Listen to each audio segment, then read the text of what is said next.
Assalamualaikum warahmatullahi wabarakatuh. Salam sejahtera bagi kita semua. Semangat pagi. Perkenalkan, saya Ida Hairani, Widya Iswara BPSDM Provinsi DKI Jakarta. Pada kesempatan ini, saya akan membahas materi tentang pemeriksaan kehamilan di masa pandemi COVID-19.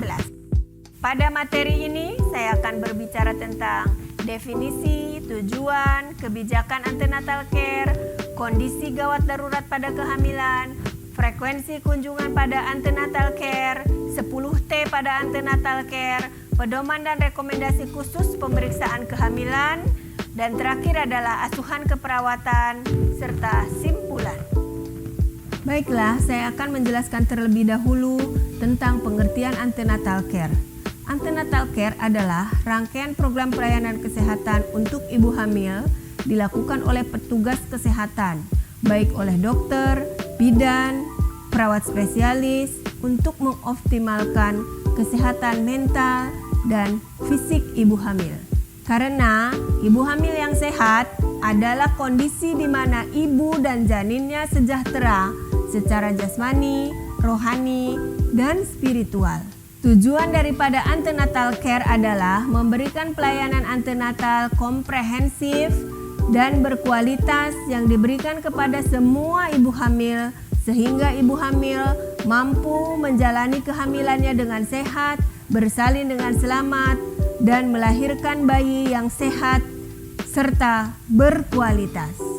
Berikut adalah frekuensi pemeriksaan antenatal care. Berdasarkan pedoman bagi ibu hamil Kementerian Kesehatan tahun 2020, pemeriksaan kehamilan untuk saat ini direkomendasikan hanya 6 kali pemeriksaan, yaitu dilakukan pada trimester pertama 2 kali, trimester kedua 1 kali, dan trimester ketiga 3 kali. Pada kondisi pandemi COVID-19, jika tidak urgen, ibu hamil trimester pertama dapat menunda kunjungan ke fasilitas kesehatan tingkat pertama. Berikut ini adalah kondisi gawat darurat pada kehamilan yang harus dikenali oleh ibu hamil. Di antaranya adalah mual muntah yang hebat, perdarahan yang banyak, gerakan janin berkurang, ketuban pecah, nyeri kepala yang hebat, tekanan darah tinggi, kontraksi berulang, kejang, ibu hamil dengan penyakit diabetes mellitus gestasional, preeklamsi berat, pertumbuhan janin terlambat, dan penyakit penyerta lain atau riwayat obstetri yang buruk. Nah, mari kita cermati tentang pelayanan antenatal care yang sesuai dengan standar. Yang pertama, minimal 6 kali kunjungan selama kehamilan. Itu pada kondisi normal. Kemudian dilakukan oleh tenaga kesehatan dan atau tenaga medis yang memiliki surat tanda registrasi. Kemudian pemeriksaan memenuhi kriteria minimal 10T dan dilakukan di fasilitas pelayanan kesehatan baik milik pemerintah maupun milik swasta. Dari tadi kita sebut-sebut terus tentang 10T. Pertanyaannya adalah, apa saja yang termasuk 10T? T yang pertama, timbang berat badan. Penambahan berat badan kurang dari 9 kg selama kehamilan atau kurang dari 1 kilo setiap bulannya menunjukkan adanya gangguan pertumbuhan janin. Tekanan darah, tujuannya untuk mendeteksi adanya hipertensi. Tekanan darah lebih dari atau sama dengan 140/90 mm Hg disertai udema pada wajah dan atau udem tungkai bawah dan atau proteinuria mengindikasikan adanya preeklamsi. T yang ketiga, tinggi puncak rahim. Tujuannya untuk mengetahui adanya gangguan pertumbuhan janin. Mulai diukur pada usia kehamilan 24 minggu. T yang keempat, vaksinasi tetanus. T yang kelima, tablet zat besi. Untuk mencegah anemia gizi besi, setiap ibu hamil harus mendapatkan tablet zat besi dan asam folat minimal 90 tablet selama kehamilannya.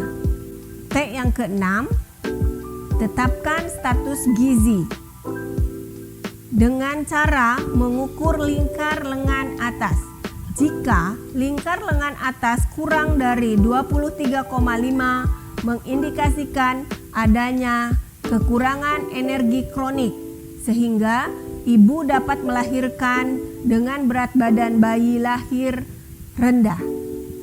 T yang ketujuh, tes laboratorium. T yang kedelapan, tentukan denyut jantung janin. Denyut jantung janin lambat kurang dari 120 kali per menit atau DJJ cepat lebih dari 160 kali per menit menunjukkan adanya gawat janin. T yang kesembilan adalah tata laksana kasus. Tata laksana kasus ini merupakan asuhan keperawatan berdasarkan masalah yang ditemukan saat screening dan dilakukan proses rujukan sesuai dengan masalah yang ditemukannya.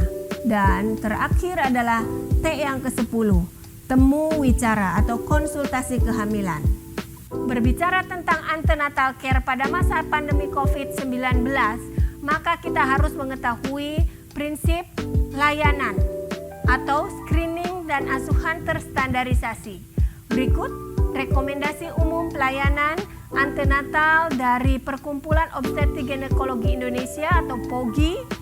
Mari kita lihat apa saja yang harus kita lakukan atau ibu hamil lakukan.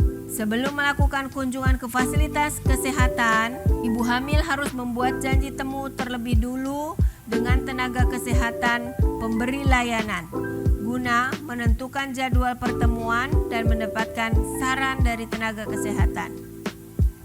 Pada trimester pertama usia kehamilan 1-13 minggu, pemeriksaan antenatal tidak dianjurkan kecuali dibutuhkan pemeriksaan USG dan bila ada keluhan serta kecurigaan terhadap kejadian kehamilan ektopik terganggu.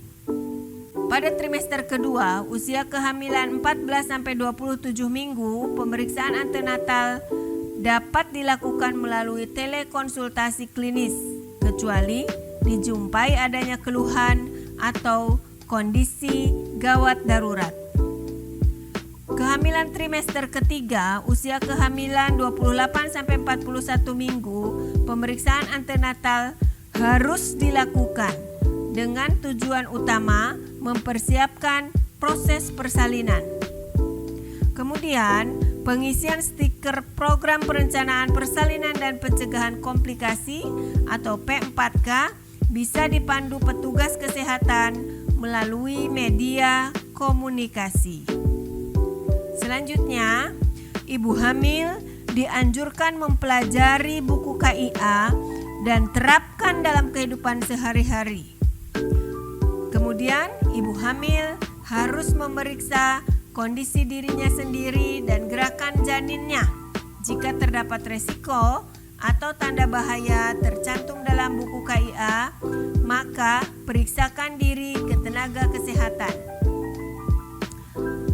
Pastikan gerakan janin diawali usia kehamilan 20 minggu dan setelah usia kehamilan 28 minggu, hitung gerakan janin. Normalnya minimal 10 gerakan per 2 jam. Ibu hamil diharapkan senantiasa menjaga kesehatan dengan mengkonsumsi makanan bergizi seimbang, menjaga kebersihan diri, dan tetap mempraktekkan aktivitas fisik berupa senam hamil, yoga, pilates, peregangan secara mandiri di rumah agar ibu hamil tetap bugar dan sehat. Yang ke-10, edukasi kehamilan dapat menggunakan aplikasi telemedicine, misalnya Halodoc, Teman Bumil, dan lain-lain. Dan edukasi berkelanjutan bisa melalui SMS Bunda. Untuk rekomendasi khusus pemeriksaan kehamilan, mari kita simak tayangan berikut ini. Rekomendasi untuk ibu hamil tanpa demam, gejala influenza, dan tidak ada riwayat kontak erat atau tidak ada riwayat perjalanan, serta hasil rapid test negatif dapat dilayani di FKTP oleh tenaga kesehatan dengan menggunakan APD level 1. Rekomendasi untuk ibu hamil dengan status kontak erat dapat dilayani di FKTP, sedangkan bagi ibu hamil dengan kasus suspek harus dirujuk ke fasilitas kesehatan rujukan tingkat lanjutan. Pada dasarnya, seluruh ibu hamil mendapatkan jenis layanan antenatal care sama dengan situasi normal. Namun harus sesuai dengan SOP atau protokol kesehatan, kecuali pemeriksaan USG untuk sementara ditunda pada ibu dengan suspek COVID-19 atau terkonfirmasi COVID-19 sampai ada rekomendasi bahwa episode isolasinya telah berakhir. Langkah terakhir dari seluruh tindakan pemeriksaan antenatal care adalah asuhan keperawatan. Asuhan keperawatan yang diberikan tetap mengacu pada proses keperawatan, dimulai dari pengkajian secara berkesinambungan, ditekankan pula pada aspek psikososial terkait dengan kondisi saat ini. Kemudian penegakan diagnosa keperawatan berdasarkan acuan standar, penentuan kriteria hasil atau luaran, penetapan intervensi keperawatan, sampai dengan evaluasi keperawatan.